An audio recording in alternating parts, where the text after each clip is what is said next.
The knock on Daniel Reeves' door did not come with sirens. It came with quiet certainty.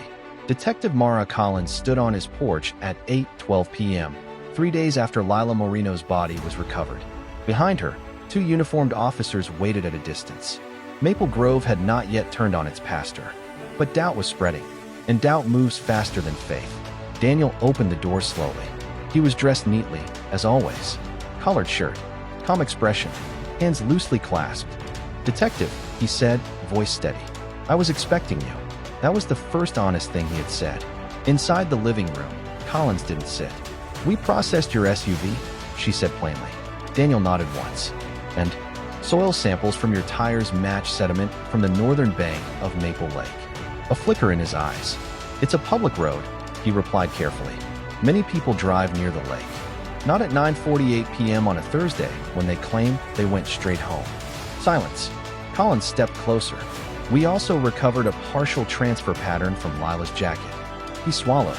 "Rock sediment," she continued. "Consistent with the shoreline near Reed Point. The same area your vehicle GPS pinged at 9:41 p.m. He hadn't known about the GPS. That was clear. For the first time, the composure cracked, not dramatically, but microscopically. His jaw tightened. His breathing shortened. Still controlled, but no longer seamless. Back at the station, Daniel sat in the interrogation room again. This time, there was no coffee offered. No small talk. Just the recorder. Red light blinking. "Pastor Reeves," Collins began. "This is your opportunity to clarify the timeline." He leaned back, folding his hands, his familiar posture of authority. "She left at 9:17. We have evidence placing both of you near Reed Point at 9:41. A pause. "That's not possible. We also have pharmacy receipts," Collins continued. "Pregnancy tests purchased by Lila 2 days before her death." His eyes closed briefly. "She wasn't certain," he whispered. "So she told you?" "Yes. And she said she'd report the relationship. She was emotional. Was she wrong?" Silence. Collins leaned forward. "Did you love her?" His composure wavered. "It wasn't like that." "What was it like?" He stared at the metal table. "It was a mistake that grew." That phrase hung in the room. A mistake that grew. So did fear. So did consequences. Collins placed printed search history in front of him. Water depth. DNA exposure. Clergy misconduct penalties. "Planning," she said quietly. "No," he replied quickly. "Research. Before or after she threatened you?" He didn't answer. Collins changed strategy. "She trusted you." He flinched. "You stood behind her at the lake," Collins continued. "No defensive wounds. That means she didn't see it coming." His breathing grew uneven. "I just needed her to calm down," he said suddenly. There it was. The shift from denial to explanation. "She said she'd tell the elders. The press. She said she was done protecting me." "And what did you say?" "That I would fix it." "How?" "I didn't know. But he did. Because he had driven her to Reed Point. A secluded shoreline. Minimal foot traffic after dark. He had known the terrain well. He had officiated baptisms near that very water. "I picked up the rock," he said finally, voice barely audible. Collins didn't interrupt. "She turned away from me," he continued. "She was crying. I thought if I could just stop the noise." "The noise?" Collins repeated. "The threats.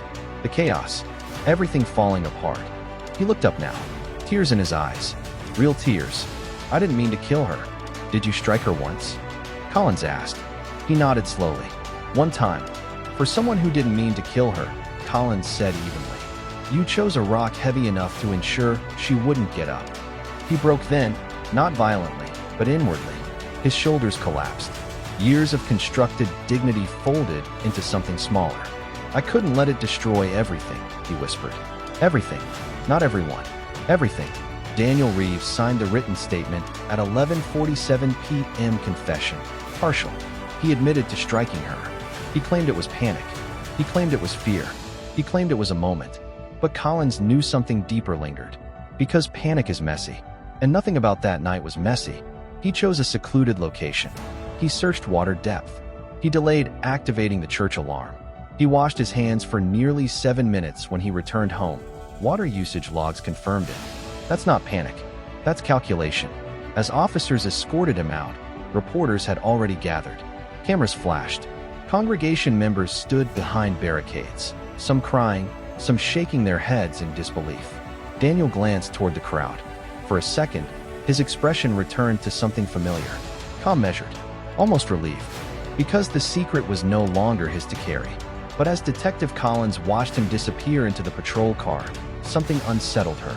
One detail still didn't sit right. The autopsy noted something minor, easy to overlook. A faint bruise on Lila's wrist. Not defensive, restraining. Older than the fatal blow. Approximately 1 week old. Collins reopened the digital files that night, scrolling through recovered messages again. And then she saw it. A deleted voicemail from Lila. Timestamped 6 days before her death.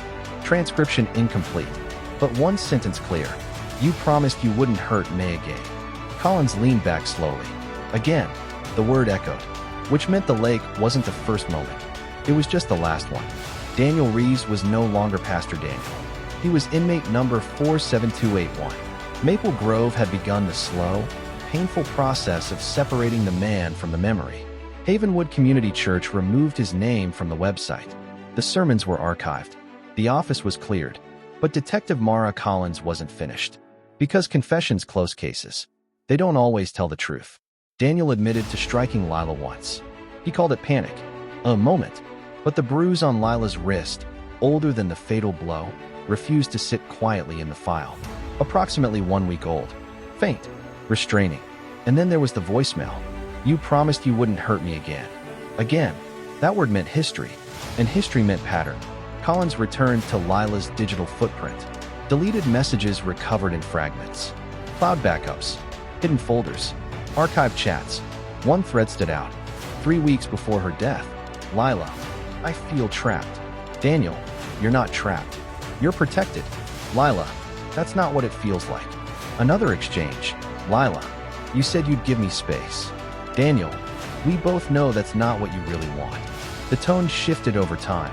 Early messages were warm, affirming. Later ones were corrective, controlling, and then defensive. Collins saw something disturbing emerging. Not just an affair, but dependency engineered through spiritual authority.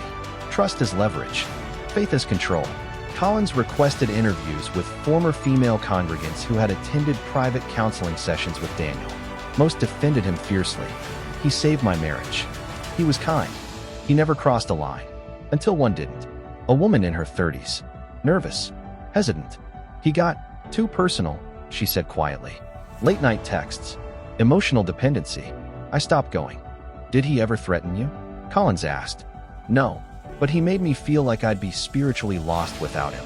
Collins recognized the pattern. Isolation disguised as mentorship. Control disguised as care. She requested older archived church emails. A deletion pattern appeared. Periodic purges every 6 months. Careful, disciplined, but not perfect.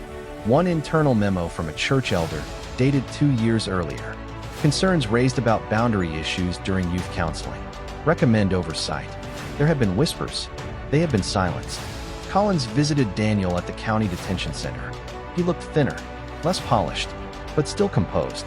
You didn't lose control that night, she said calmly through the glass. You were losing control long before. He stared at her. I made a mistake, he repeated. No, she replied. You built one. Silence. You created dependency, she continued. Then you feared exposure. She would have ruined everything, he said sharply. There it is. Not grief. Not regret. Exposure. You weren't afraid of losing her, Collins said quietly. You were afraid of losing your image. His eyes hardened. You don't understand what it takes to lead people, he replied. No, she said evenly. But I understand what it takes to manipulate them. For the first time, anger replaced composure. You think I'm a monster? He asked. I think, Collins said. You convinced yourself you weren't. That struck deeper than accusation. Because monsters know they're monsters. But men who justify harm? They sleep at night. New forensic analysis returned that evening. Microscopic fibers found under Lila's fingernails. Not defensive scraping. Clutching. Fabric consistent with a dark wool coat. Daniel owned 3. One had been dry cleaned the morning after her disappearance. Receipt timestamp. 8:03 a.m. routine. Calm. Calculated. Collins stared at the timeline again. 8:52 p.m. Lila drafts the message. 9:17 p.m. He claims she leaves. 9:41 p.m. GPS near read point. 10:03 p.m. SUV captured on camera. Next morning, coat dry cleaned. Panic doesn't schedule dry cleaning. Panic doesn't research water depth. Panic doesn't maintain a precise minute. This wasn't a moment. It was preservation. But just as Collins prepared to forward the expanded findings to the prosecutor, her phone buzzed. Unknown number. She answered. A man's voice. Low. Unsteady. I saw them that night, he said. Collins froze. Saw who? The pastor and the girl. They weren't alone. The line crackled. What do you mean not alone? She asked. Silence. Then, I think someone else was at the lake. The call disconnected. Collins stared at her phone. Daniel confessed. The evidence aligned. But if someone else stood at Reed Point that night, then 917 wasn't the only secret. And the lake might not have kept just one.